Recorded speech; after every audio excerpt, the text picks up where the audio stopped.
नमस्कार, भक्ति भजन चैनल में आपका स्वागत है। आज हम सुनेंगे संपूर्ण बृहस्पतिवार व्रत कथा। यह उपवास सप्ताह के बृहस्पतिवार को रखा जाता है। किसी भी माह के शुक्ल पक्ष में अनुराधा नक्षत्र और गुरुवार के योग के दिन इस व्रत की शुरुआत करना चाहिए। नियमित 7 व्रत करने से गुरु ग्रह से उत्पन्न होने वाला अनिष्ट नष्ट होते हैं। कथा और पूजन के समय मन, क्रम और वचन से शुद्ध होकर मनोकामना पूर्ति के लिए बृहस्पति देव से प्रार्थना करनी चाहिए। पीले रंग के चंदन, अन्न, वस्त्र और फूलों का इस व्रत में विशेष महत्व होता है। प्राचीन समय की बात है, एक बड़ा प्रतापी तथा दानी राजा था। वह प्रत्येक गुरुवार को व्रत रखता एवं पूजन करता था। यहाँ उसकी रानी को अच्छा नहीं लगता। न वह व्रत करती और न ही किसी को एक पैसा दान में देती। राजा को भी वह ऐसा करने से मना किया करती थी। एक दिन समय की बात है कि राजा शिकार खेलने वन को चले गए। घर पर रानी और दासी थी। उस समय गुरु बृहस्पति साधु का रूप धारण कर राजा के दरवाजे पर भिक्षा मांगने गए। साधु ने रानी से भिक्षा मांगी तो वह कहने लगी, हे साधु महाराज, मैं इस दान पुण्य से तंग आ गई हूँ। आप कोई ऐसा उपाय बताएं जिससे यह सारा धन नष्ट हो जाए तथा मैं आराम से रह सकूं। साधु रूपी बृहस्पति देव ने कहा, हे देवी, तुम बड़ी विचित्र हो। संतान और धन से कोई दुखी होता है? अगर तुम्हारे पास धन अधिक है तो इसे शुभ कार्यों में लगाओ जिससे तुम्हारे दोनों लोग सुधरें। परंतु साधु की इन बातों से रानी खुश नहीं हुई। उसने कहा, मुझे ऐसे धन की आवश्यकता नहीं है जिसे मैं अन्य लोगों को दान दूं तथा जिसको संभालने में मेरा सारा समय नष्ट हो जाए। साधु ने कहा, यदि तुम्हारी ऐसी इच्छा है तो जैसा मैं तुम्हें बताता हूँ तुम वैसा ही करना। बृहस्पतिवार के दिन घर को गोबर से लीपना, अपने केशों को पीली मिट्टी से धोना, केशों को धोते समय स्नान करना, राजा से हजामत बनाने को कहना, भोजन में मांस मदिरा खाना, कपड़ा धोबी के यहाँ धुलने डालना। इस प्रकार 7 बृहस्पतिवार करने से तुम्हारा सब धन नष्ट हो जाएगा। इतना कहकर साधु बने बृहस्पति देव अंतर ध्यान हो गए। साधु के कहे अनुसार करते हुए रानी को केवल 3 बृहस्पतिवार ही बीते थे कि उसकी समस्त धन संपत्ति नष्ट हो गई। भोजन के लिए परिवार तरसने लगा।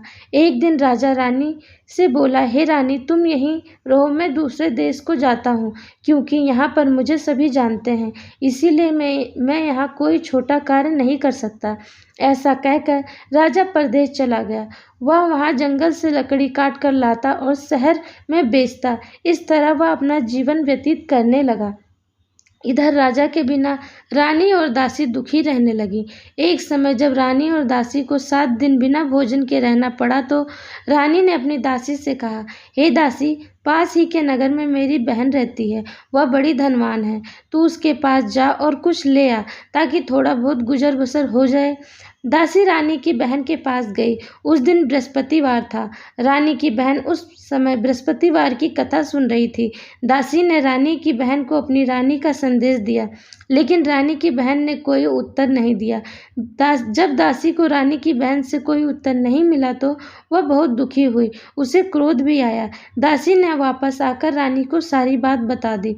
सुनकर रानी ने अपने भाग्य को कोसा। उधर रानी की बहन ने सोचा कि मेरी बहन की दासी आई थी परंतु मैं उससे नहीं बोली, इससे वह बहुत दुखी हुई होगी। कथा सुनकर और पूजा समाप्त कर वह अपनी बहन के घर गई और कहने लगी, है बहन, मैं बृहस्पतिवार का व्रत कर रही थी। तुम्हारी दासी गई परंतु जब तक कथा होती है तब तक ना उठते हैं और ना ही बोलते हैं, इसीलिए मैं नहीं बोली। कहो दासी क्यों आई थी? रानी बोली, बहन, हमारे घर अनाज नहीं था। ऐसा कहते कहते रानी की आंखें भर आईं। उसने दासियों समेत भूखा रहने की बात भी अपनी बहन को बता दी। रानी की बहन बोली, बहन देखो, बृहस्पति देव भगवान सबकी मनोकामना पूर्ण करते हैं। देखो, शायद तुम्हारे घर में अनाज रखा हो। यह सुनकर दासी घर के अंदर गई तो वहाँ उसे एक घड़ा अनाज का भरा मिला। उससे बड़ी हैरानी हुई क्योंकि उसने एक एक बर्तन देख लिया था। उसने बाहर आकर रानी को बताया। दासी रानी से कहने लगी, हे रानी, जब हमको अन्न नहीं मिलता तो हम व्रत ही तो करते हैं, इसीलिए क्यों ना इनसे व्रत और कथा की विधि पूछ ली जाए। हम भी व्रत किया करेंगे। दासी के कहने पर रानी ने अपनी बहन से बृहस्पतिवार व्रत के बारे में पूछा। उसकी बहन ने बताया, बृहस्पतिवार के व्रत में चने की दाल और मुनक्का से विष्णु भगवान का केले की जड़ में पूजन करें तथा दीपक जलावें, पीला भोजन करें तथा कथा सुनें। इससे गुरु भगवान बृहस्पति देव प्रसन्न होते हैं, मनोकामना पूर्ण करते हैं। व्रत और पूजन की विधि बताकर रानी की बहन अपने घर लौट गई। रानी और दासी दोनों ने निश्चय किया कि बृहस्पति देव भगवान का पूजन जरूर करेंगे। 7 रोज बाद जब बृहस्पतिवार आया तो उन्होंने व्रत रखा। गुड़शाला में जाकर चना और गुड़ बीन लाई तथा उसकी दाल से केले की जड़ तथा विष्णु भगवान का पूजन किया। अब पीला भोजन कहाँ से आए? दोनों बड़ी दुखी हुई, परंतु उन्होंने व्रत किया था, इसीलिए बृहस्पति देव भगवान प्रसन्न थे। एक साधारण व्यक्ति के रूप में वे 2 थालों में सुंदर पीला भोजन लेकर आए और दासी को देकर बोले, हे दासी, यह भोजन तुम्हारे लिए और तुम्हारी रानी के लिए है, इसे तुम दोनों ग्रहण करना। दासी भोजन पाकर बहुत प्रसन्न हुई। उसने रानी को सारी बात बताई। उसके बाद से वे प्रत्येक बृहस्पतिवार को गुरु भगवान का व्रत और पूजन करने लगी। बृहस्पति भगवान की कृपा से उनके पास धन हो गया, परंतु रानी फिर पहले की तरह आलस्य करने लगी। तब दासी बोली, देखो रानी, तुम पहले भी इस प्रकार आलस्य किया करती थी। तुम्हें धन रखने में कष्ट होता था, इस कारण सभी धन नष्ट हो गया है।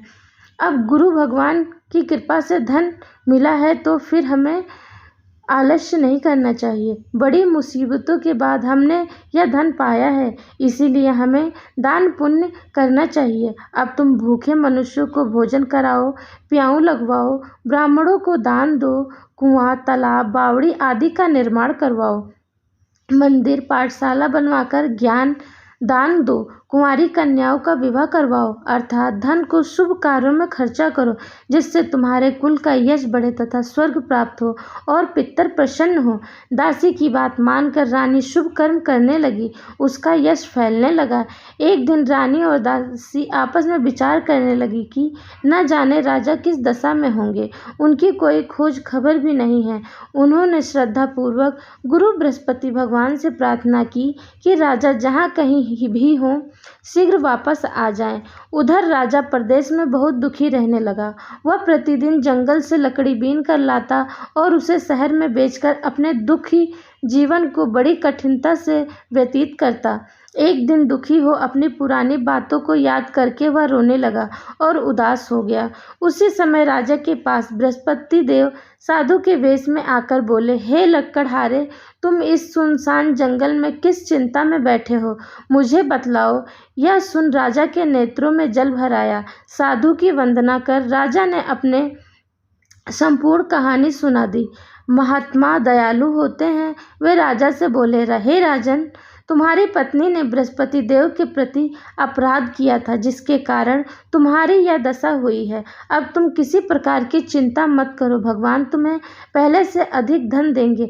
देखो, तुम्हारी पत्नी ने बृहस्पतिवार का व्रत प्रारंभ कर दिया है। अब तुम भी बृहस्पतिवार का व्रत करके चने की दाल और गुड़ जल के लोटे में डालकर केले का पूजन करो, फिर कथा कहो या सुनो। भगवान तुम्हारी सभी मनोकामनाओं को पूर्ण करेंगे। साधु की बात सुनकर राजा बोला, हे प्रभु, लकड़ी बेचकर तो इतना पैसा भी नहीं बचता जिससे भोजन करने के उपरांत कुछ बचा सकूं। मैंने रात्रि में अपनी रानी को व्याकुल देखा। मेरे पास कोई साधन नहीं जिससे इसका समाचार जान सकूं। फिर मैं बृहस्पति देव की क्या कहानी कहूँ, यह भी मुझको मालूम नहीं। साधु ने कहा, हे राजा, मन में बृहस्पति भगवान के पूजन व्रत का निश्चय करो, वे स्वयं तुम्हारे लिए कोई राह बना देंगे।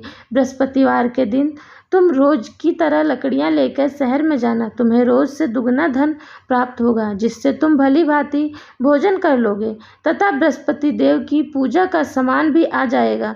जो तुमने बृहस्पतिवार की कहानी के बारे में पूछा है वह इस प्रकार है। बृहस्पति देव की कहानी। प्राचीन काल में एक बहुत ही निर्धन ब्राह्मण था। उसके कोई संतान नहीं थी। वह नित्य पूजा पाठ करता। उसकी स्त्री न स्नान करती और न किसी देवता का पूजन करती। इस कारण ब्राह्मण देवता बहुत दुखी रहते थे। भगवान की कृपा से ब्राह्मण के यहाँ एक कन्या उत्पन्न हुई। कन्या बड़ी होने लगी। प्रातः स्नान करके वह भगवान विष्णु का जाप करती, बृहस्पतिवार का व्रत भी करने लगी। पूजा पाठ समाप्त कर पाठशाला जाती तो अपनी मुट्ठी में जौ भरकर ले जाती और पाठशाला जाने के मार्ग में डालती जाती। लौटते समय वही जौ स्वर्ण के हो जाते, उनको बीन कर घर ले आती। एक दिन वह बालिका सूप में उन सोने के जौ को फटक फटक कर साफ कर रही थी कि तभी उसकी माँ ने देख लिया और कहा, हे बेटी, सोने के जौ को फटकने के लिए सोने का सूप भी होना चाहिए। दूसरे दिन गुरुवार था। कन्या ने व्रत रखा और बृहस्पति देव से सोने का सूप देने की प्रार्थना की। बृहस्पति देव ने उसकी प्रार्थना स्वीकार कर ली। रोजाना की तरह वह कन्या जौ फैलाती हुई पाठशाला चली गई। पाठशाला से लौटकर जब वह जौ बीन रही थी तो बृहस्पति देव की कृपा से उसे सोने का सूप मिला। उसे वह घर ले आई और उससे जौ साफ करने लगी, परंतु उसकी माँ का वही ढंग रहा। एक दिन की बात है, कन्या सोने के सूप में जौ साफ कर रही थी। उस समय उस नगर का राजकुमार वहां से निकला। कन्या के रूप को देखकर वह उस पर मोहित हो गया। राजमहल आकर वह भोजन तथा जल त्याग कर उदास होकर लेट गया। राजा को जब राजकुमार द्वारा अन्न जल त्यागने का समाचार ज्ञात हुआ तो अपने मंत्री के साथ वह अपने पुत्र के पास गया और कारण पूछा। राजकुमार ने कहा, राजा को उस लड़की के घर का पता भी बता दिया। मंत्री उस लड़की के घर गया। मंत्री ने ब्राह्मण के समक्ष राजा की ओर से निवेदन किया। कुछ ही दिन बाद ब्राह्मण की कन्या का विवाह राजकुमार के साथ संपन्न हो गया। कन्या के घर से जाते ही ब्राह्मण के घर में पहले की भांति गरीबी का निवास हो गया। एक दिन दुखी होकर ब्राह्मण अपनी पुत्री से मिलने गए। बेटी ने पिता की अवस्था को देखा और अपनी माँ का समाचार पूछा। ब्राह्मण ने सभी हाल का सुनाया। कन्या ने बहुत सा धन देकर अपने पिता को विदा कर दिया, लेकिन कुछ दिन बाद ही फिर वही हाल हो गए। ब्राह्मण फिर अपनी कन्या के यहाँ गया और सभी हाल कहा तो पुत्री बोली, हे पिताजी, आप माताजी को यहाँ लिवा लाएं, मैं उन्हें यह विधि बताऊंगी जिससे गरीबी दूर हो जाएगी। ब्राह्मण देवता अपनी स्त्री को साथ लेकर अपनी पुत्री के पास राजमहल पहुँचे तो पुत्री अपने माँ को समझाने लगी, हे माँ, तुम प्रातःकाल स्नान आदि करके विष्णु भगवान का पूजन करो तो सब दरिद्रता दूर हो जाएगी। परंतु उसकी माँ ने उसकी एक भी बात नहीं मानी। वह प्रातःकाल उठकर अपनी पुत्री का बच्चा झूठा खा लेती थी। एक दिन उसकी पुत्री को बहुत गुस्सा आया। उसने अपनी माँ को एक कोठरी में बंद कर दिया। प्रातः उसे स्नान आदि करा के पूजा पाठ करवाया तो उसकी माँ की बुद्धि ठीक हो गई। इसके बाद वह नियम से पूजा पाठ करने और प्रत्येक बृहस्पतिवार को व्रत रखने लगी। इस व्रत के प्रभाव से मृत्यु के बाद वह स्वर्ग को गई। वह ब्राह्मण भी सुखी पूर्वक इस लोक का सुख भोग कर स्वर्ग को प्राप्त हुआ। इस तरह कहानी कहकर साधु देवता वहां से लोप हो गए। धीरे धीरे समय व्यतीत होने पर फिर बृहस्पतिवार का दिन आया। राजा जंगल से लकड़ी काटकर शहर में बेचने गया। उसे उस दिन और दिनों से अधिक धन मिला। राजा ने चना गुड़ आदि लाकर बृहस्पतिवार का व्रत किया। उस दिन से उसके सभी कलेश दूर हुए। परंतु जब अगले गुरुवार का दिन आया तो वह बृहस्पतिवार का व्रत करना भूल गया। इस कारण बृहस्पति भगवान नाराज हो गए। उस दिन उस नगर के राजा ने विशाल यज्ञ का आयोजन किया था।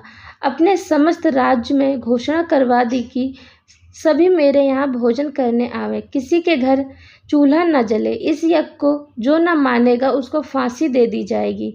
राजा की आज्ञा अनुसार राजा के सभी वासी राजा के भोज में सम्मिलित हुए, लेकिन लक्कड़हारा कुछ देर से पहुंचा, इसीलिए राजा उसको अपने साथ महल में ले गए।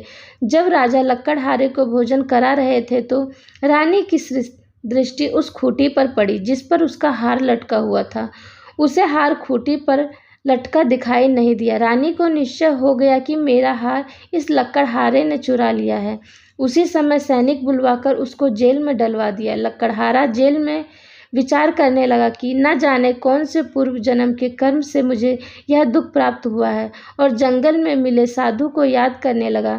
तत्काल बृहस्पति देव साधु के रूप में प्रकट हो गए और कहने लगे, अरे मूर्ख, तूने बृहस्पति देव की कथा नहीं की, इसी कारण तुझे दुख प्राप्त हुआ है। अब तू चिंता मत कर। बृहस्पतिवार के दिन जेल खाने के दरवाजे पर तुझे 4 पैसे पड़े मिलेंगे।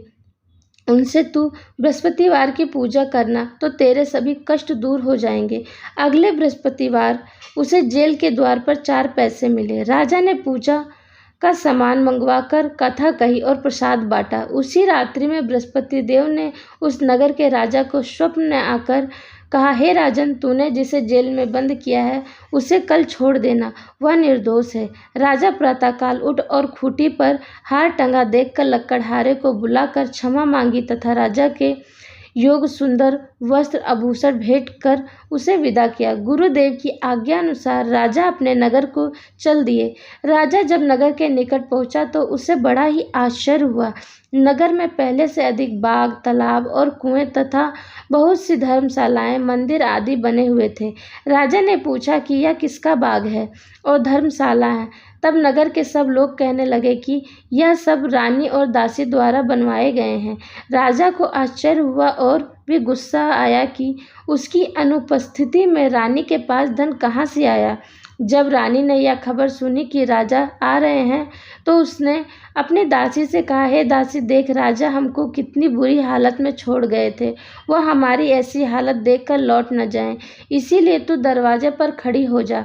रानी की आज्ञा अनुसार दासी दरवाजे पर खड़ी हो गई और जब राजा आए तो उन्होंने अपने साथ महल में लिवा लाई। तब राजा ने क्रोध करके अपनी तलवार निकाली और पूछने लगा, बताओ यह धन तुम्हें कैसे प्राप्त हुआ है। तब रानी ने सारी कथा कह सुनाई। राजा ने निश्चय किया कि मैं रोजाना दिन में 3 बार कथा कहा करूँगा तथा रोज व्रत किया करूँगा। अब हर समय राजा के रुपट्टे में चने दाल बंधी रहती तथा दिन में 3 बार कथा कहता। एक रोज राजा ने विचार किया कि चलो अपनी बहन के यहाँ हो आऊं। इस तरह का निश्चय कर राजा घोड़े पर सवार हो अपनी बहन के यहाँ चल दिया। मार्ग में उसने देखा कि कुछ आदमी एक मुर्दे को लिए जा रहे हैं। उन्हें रोककर राजा कहने लगा, अरे भाइयों, मेरी बृहस्पतिवार की कथा सुन लो। वे बोले, लो, हमारा तो आदमी मर गया है, इसको अपनी कथा की पड़ी है। परंतु कुछ आदमी बोले, अच्छा कहो कहो, हम तुम्हारी कथा भी सुनेंगे। राजा ने दाल निकाली और कथा कहनी शुरू कर दी। जब कथा आधी हुई तो मुर्दा हिलने लगा और जब कथा समाप्त हुई तो राम राम करके मुर्दा खड़ा हो गया। राजा आगे बढ़ा, उसे चलते चलते शाम हो गई। आगे मार्ग में उसे एक किसान खेत में हल चलाता मिला। राजा ने उससे कथा सुनने का आग्रह किया लेकिन वह नहीं माना। राजा आगे चल पड़ा। राजा के हटते ही बैल पछाड़ खाकर गिर गए तथा किसान के पेट में बहुत जोर से दर्द होने लगा। उसी समय किसान की पत्नी रोटी लेकर आई। उसने जब देखा तो अपने पुत्र से सब हाल पूछा। बेटे ने सभी हाल बता दिया। बुढ़िया दौड़ी दौड़ी उस घुड़सवार के पास गई और उससे बोली, मैं तेरी कथा सुनूंगी, तू अपनी कथा मेरे खेत पर ही चलकर कहना। राजा ने लौटकर बुढ़िया के खेत पर जाकर कथा कही, जिसके सुनते ही बैल खड़े हो गए तथा किसान के पेट का दर्द भी बंद हो गया। राजा अपनी बहन के घर पहुंच गया। बहन ने भाई की खूब मेहमानी की। दूसरे रोज प्रातःकाल राजा जागा तो वह देखने लगा कि सब लोग भोजन कर रहे हैं। राजा ने अपनी बहन से पूछा, ऐसा कोई मनुष्य है जिसने भोजन नहीं किया हो जो मेरी बृहस्पतिवार की कथा सुन ले।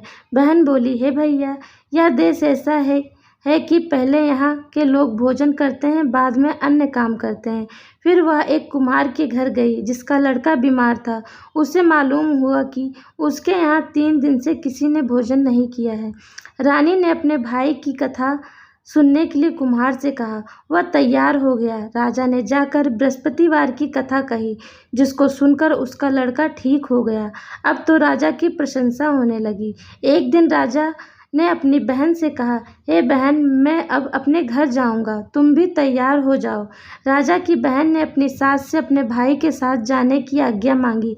सास बोली, चली जा, परंतु अपने लड़कों को मत ले जाना, क्योंकि तेरे भाई के कोई संतान नहीं है। बहन ने अपने भाई से कहा, हे भैया, मैं तो चलूंगी, परंतु कोई बालक नहीं जाएगा।